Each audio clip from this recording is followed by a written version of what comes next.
It's not too good for the Raptors lately. Since January 1st, they have a record of 10 and 14. They'd like to have that winning percentage in their last 15 games. It's not even that good. It's 4 and 11. And so you're starting to get to the point, Madani, where it isn't just like what we traditionally refer to as a slump or a drought or whatever. You start worrying that something a little bit more potentially permanent is going on here. And the feel you got Sunday from Kyle Lowry's comments, those stung. Those kind of hung there for a while. Well, yeah, you don't expect guys to say that kind of thing. We would say that kind of thing, but when it comes from inside, you start going, uh-oh. Nobody knows better what's going on, I would assume, in that room and with this team than our next guest, who made a move of some significance in order to, well, help fix things. Here's the president of the Toronto Raptors, Masai Ujiri. I'd ask you how you are, which I usually do when we start the conversation, but I'm guessing you've been better. Yeah, I'm good, man. Okay. Always good, man. How are you? I'm good, fine. Thank you very much for asking. I want to get to Ibaka in a minute, but I want to ask you about this team. Since the turnaround of 3 years ago now, since this team became a 40, then 50-win team, a playoff team, a divisional champion 3 straight times, a good team, we haven't seen anything quite like this. How do you assess it? Do you assess it as a reparable thing that is a blip on the radar, or do you get to? Is there a certain point, Masai, where you say there's something problematic here? I got to step in. No, honestly, I don't think it's gotten to that point.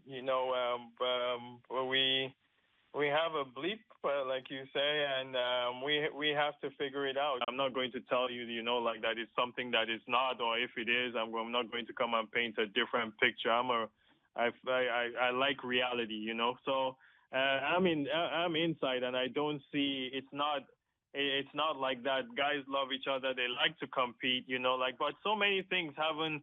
There's no excuses, But Pat is one of our anchors, He's one of the guys that kind of brings us together a little bit. He's not been there. That means we've played without a power forward because we only had him really as a power forward. Pascal was it's almost like a Band-Aid. He's a rookie player.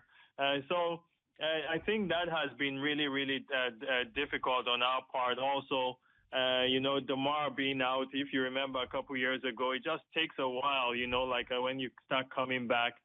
And then we just had some bad losses, we've been up, it's not like we're not in games, we're not competing, we've been up in fourth quarters, we've lost a couple games, few games, in the last 3-4 minutes of a game, So I think that tells me something, Bob, that there's no issue, where guys don't like playing with each other. If they don't like playing with each other, why would we be up double figures, in fourth quarter games, so I think the guys were frustrated. I hear what DeMar was saying. I hear what Kyle was saying. And sometimes, you see it with every team. Guys are just going to come and they're going to say stuff, in frustration because it's not like they talk to the media every month like me or every 3 weeks or something. It's every day, every game, twice a game, before the game, after the game. And sometimes I remember George Carl used to come to my office before every season, and he'll say, I'm gonna mess up. He used the F word. I'm going to mess up 8 times this year. Give me 8. And I'm like, what is 8? And he says, well, I speak to the media so much, I'm going to mess up 8 times. So you have to clear me on 8 times that I'm going to. So my thing, Bob, is, these things happen. We're pros. We are playing 82 games. I'm not here looking for excuses. I tell you, I'm a black and white guy, you guys know me. I'm in the inside. It's nothing like, like we're making it out to be, or we haven't seen a month ago that, it's not every day that we hold hands. Does bringing Serge Ibaka in now, Masai, does that put the onus on this group of players to now deliver, that you bring in a top-end player for a team that got to the Eastern Conference Finals last year, and it's almost as if management is saying, here it is. You wanted to get we could use the shooting, Lowry said. We could use the toughness. We could use the floor running. We could use the shot blocking. Is this what you've provided them, and the onus post-All-Star break goes on the guys? You know what? Yes. Like they're not, but not them. Like to me, I think everybody deserves it. We deserve to give this team a chance. And it's not that everybody thinks it's because they were saying this. Because DeMarc said we need help, okay, now I got them help, like I'm not waiting for DeMarc to tell me that we need help. If you can only get that power forward is what everybody says. If you can only get that power forward, that starting power forward, I know Bob has asked me that 100 times. Yeah, sorry.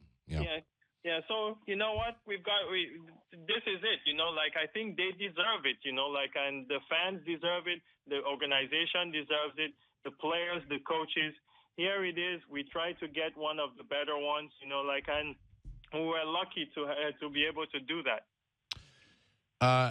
I must ask you this, okay, so you went out and got this guy, and here's what I will say to you, Masai, that if you had made this deal 6 weeks ago, my response would have been, you know what?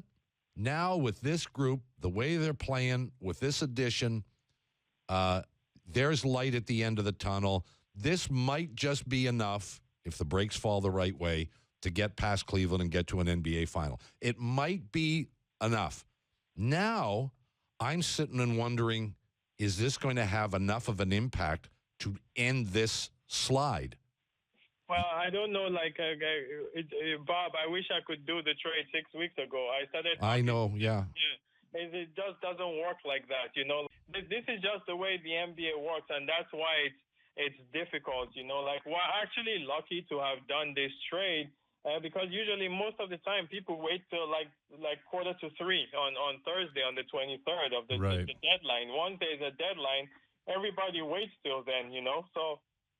I honestly I'm like you. I wish that I could have done it in the summer, but it didn't. It just didn't happen. So Understood. The best chance that we can, we've tried to do it. Last question for me. You done? Are you still talking? Would you like to do something else?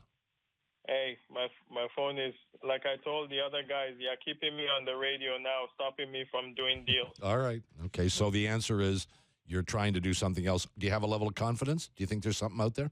I don't know if there is. I don't know if what, I'm just open, to making our team better, I understand. How can we make our team better, I'm really open, and our guys are trying to bring up ideas and figure out ways to make us better. Masai, I don't want to rob Raptor fans of potentially another trade, so just real quick, did the offer with Orlando ever change? Did it ever fluctuate? Obviously, it was Terrence Ross in 01. Did you have to increase the offer? Or was that always on the table? I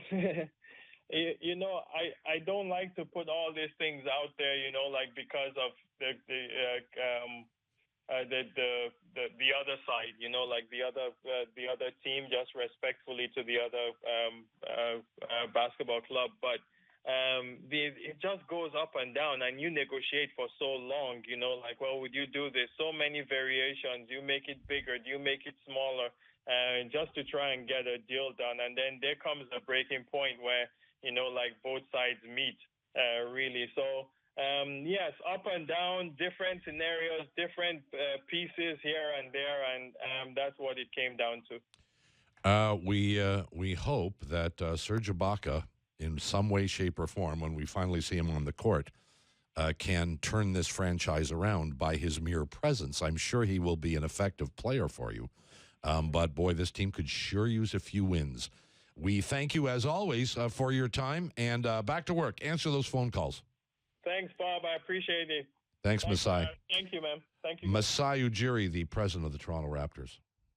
As honest as he usually is and as he can be.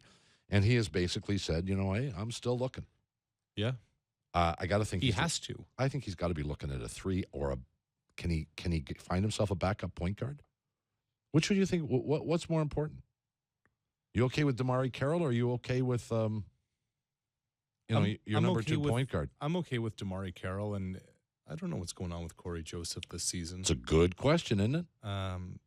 I'm interested to see, and it's going to be, I mean, they only have 8 days, and the All-Star break's coming up. You're not going to see what Norman Powell can be getting Terrence Ross's minutes.